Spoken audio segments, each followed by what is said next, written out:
السلام علیکم ورحمۃ اللہ وبرکاتہ۔ امید کرتا ہوں کہ آپ تمام احباب خیریت سے ہوں گے۔ تو امید اچھی ہی رکھنی چاہیے اللہ تعالیٰ سے اور دیگر چیزوں سے بھی۔ تو یہ ایک تحریر ہے، بہت ہی زبردست تحریر ہے۔ تو امام مسجد کی بد دعا کا اثر، جو اس کا عنوان ہے تحریر کا، امام مسجد کی بد دعا کا اثر ہمارے معاشرے کے اندر۔ تو آج ہم دیکھ رہے ہیں کہ گہما گہمی اور ایک شور سا برپا ہے کہ ائمہ مساجد کے ساتھ کیا گزر رہی ہے اور ان کا حال پرسان حال کون ہوگا، کون بنے گا اور کیسے ہوگا، ہمارا جو معاشرہ ہے وہ کیسے امن کا گہوارہ بنے گا، اور ہمارے معاشرے کی تربیت کرنے والوں کے پیچھے کون لگا ہوا ہے کہ جو ان کی تربیت کر رہا ہے۔ ایک بڑی ایک عجیب سی بات ہے۔ تو ہر مسجد میں 3-4 ایسے بندے لازمی ہوتے ہیں جو امام کے ساتھ مفت کی دشمنی پالتے ہیں۔ مسجد کا امام ہونا بھی عجیب منصب ہے۔ کوئی بھی شخص امام پر اعتراض کر سکتا ہے، کوئی بھی شخص۔ تو صدر تو الگ کی بات ہے، متولی حضرات ہیں، دیگر ہیں، تو کوئی بھی 20, 40, 50, 100, 150 نمازی ان میں سے کوئی بھی اٹھ کے امام صاحب پہ اعتراض کر سکتا ہے۔ تو اچھا، یہ ایک عجیب بات ہے۔ اور کوئی بھی ڈانٹ ڈپٹ کا حق رکھتا ہے، چھوٹا ہو، بڑا ہو، درمیانہ ہو، جیسا بھی ہو۔ امام کیسا بھی عالی مرتبہ اور عظیم کردار کا مالک کیوں نہ ہو، مقتدیوں کی جلی کٹی باتوں سے محفوظ نہیں رہ سکتا۔ تو اسی طرح پھر ایک صحابی رسول کا واقعہ ہے، حضرت سعد بن ابی وقاص رضی اللہ تعالی عنہ کا، کہ دیکھیے وہ کتنے بڑے صحابی ہیں کہ پہلے اسلام لانے والوں میں سے ہیں اور عشرہ مبشرہ میں سے ہیں۔ رسول اللہ صلی اللہ علیہ وسلم جنہیں اپنا ماموں فرما رہے ہیں، ان کے حق میں قرآن کی آیاتیں نازل ہو رہی ہیں۔ واحد ایسے صحابی ہیں جن کے لیے رسول اللہ صلی اللہ علیہ وسلم نے اپنے والد اور والدہ کو جمع کرتے ہوئے فرمایا، فدا کا ابی و امی، تجھ پر میرے ماں باپ قربان ہوں اے سعد بن ابی وقاص، جن کے دل میں کسی مسلمان کے لیے بغض و حسد نہ تھا، مستجاب الدعوات تھے، مستجاب الدعوات، جن کے اللہ ہر دعا قبول فرماتے۔ رسول اللہ صلی اللہ علیہ وسلم کی معیت میں تمام تر غزوات میں شریک ہوتے ہیں، راہ خدا کے پہلے تیر انداز ہیں۔ خود رسول اللہ صلی اللہ علیہ وسلم آپ کو سالار لشکر مقرر فرما کر قرار کی جانب روانہ فرماتے ہیں۔ آپ کے ہاتھ پر بہت سے فتوحات ہوئے، لیکن جب امارت کوفہ کے دوران مسلح امامت پہ کھڑے ہوئے، جو پوائنٹ ہے اس پہ ابھی آیا کہ سعد بن ابی وقاص بڑے صحابی ہیں، غزوات میں فتوحات ان کے ہاتھ سے بڑا اللہ نے ان سے دین کا کام لیا۔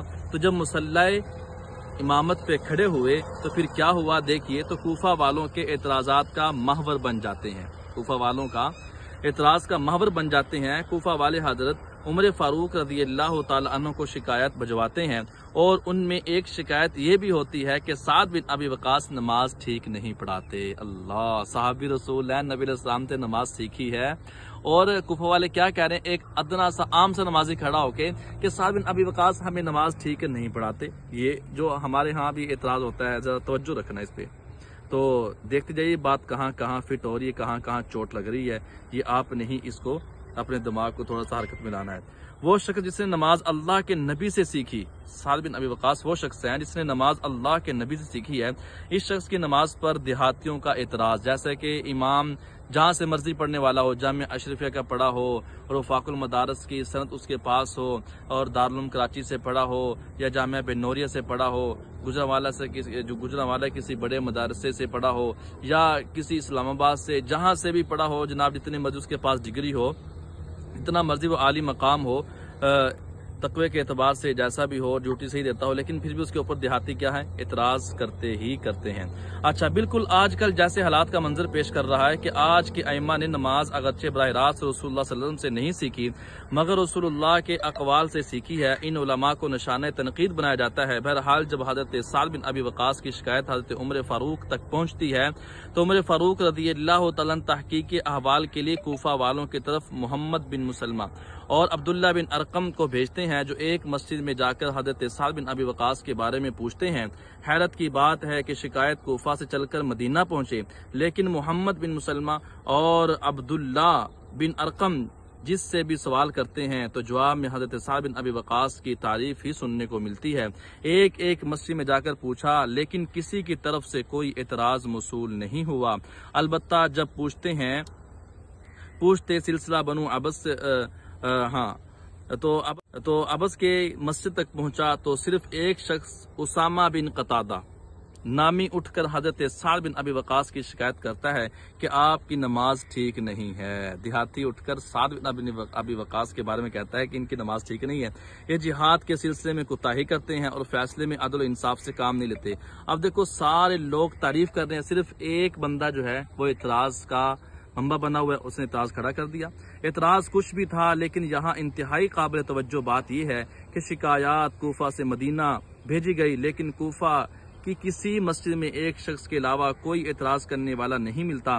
یہ حقیقت تاریخ کا حصہ اور لائق اعتماد کتب میں موجود ہے کہ جانچ پڑتال کے دوران صرف ایک ہی ایسا آدمی ملا جسے حضرت سعد بن ابی وقاص پر اعتراض تھا، لیکن شکایات مدینہ بھجوائی گئی اور یہ تاثر دیا گیا کہ اگر حضرت سعد بن ابی وقاص کو معزول نہ کیا گیا تو فتنہ فساد کا اندیشہ ہے، اور پھر عمر فاروق رضی اللہ تعالی عنہ نے حضرت سعد بن ابی وقاص کو معزول بھی کر دیا۔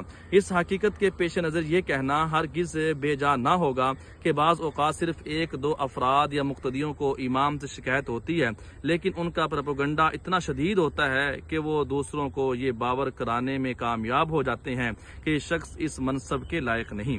میں اس مقام پر پروپیگنڈا کرنے والوں کے دل کے کانوں سے متوجہ ہونے کی دعوت دوں گا۔ اس میں شک نہیں کہ مجھ جیسے ائمہ مساجد لائق تعریف نہیں، لیکن میرے بھائیوں کبھی آپ کی مسجد کا امام بے قصور بھی ہوتا ہے اور آپ کے اعتراضات بے جا بھی ہوتے ہیں۔ ایسی حالت میں اپنی انا ضد کی تسکین کے لیے بجائے اللہ تعالیٰ کی پکڑ سے ڈریے اور ذہن میں رکھیے کہ جب حضرت سعد بن ابی وقاص رضی اللہ تعالی عنہ نے معترض کی ناحق باتیں سنی تھی تو آپ نے ہاتھ اللہ جل جلالہ کے دربار میں اٹھا کر یہ دعا کی، اللہم ان کان عبدک ھذا کاذبا قام ریام وسمعۃ فاطل عمر وعدل فقرہ وعرضہ بالفتن۔ اے اللہ اگر تیرا یہ بندہ جھوٹا ہے اور نام و نمود کی خواہش میں اٹھا ہے، یعنی شہرت، اپنا نام، اپنی چودراہٹ، صدارت، تو اس کی عمر کو لمبا کر، اس کی محتاجی میں اضافہ کر اور اسے فتنوں میں مبتلا کر۔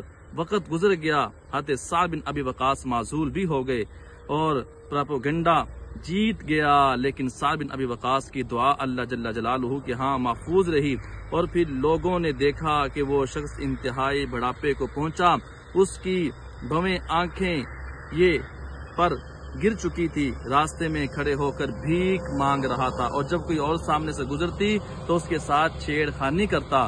لوگ کہتے اے بوڑھے تمہیں عورتوں کے چھیڑتے ہوئے حیا نہیں آتی؟ جواب میں کہتا میں کیا کروں، مجھے بوڑھے کو سعد بن ابی وقاص کی بد دعا لگ گئی ہے، امام مسجد کی بد دعا لگ گئی ہے۔ صحیح البخاری کتاب الاذان باب وجوب القراءۃ للامام والماموم، صفحہ نمبر 755۔ آج کے دور کا کوئی امام حضرت سعد بن ابی وقاص جیسا تو نہیں، لیکن کسی بھی مسلمان پر ناحق اعتراض کرتے وقت اللہ تعالیٰ کی پکڑ کو بھول جانا انتہائی بد نصیبی کی علامت ہے۔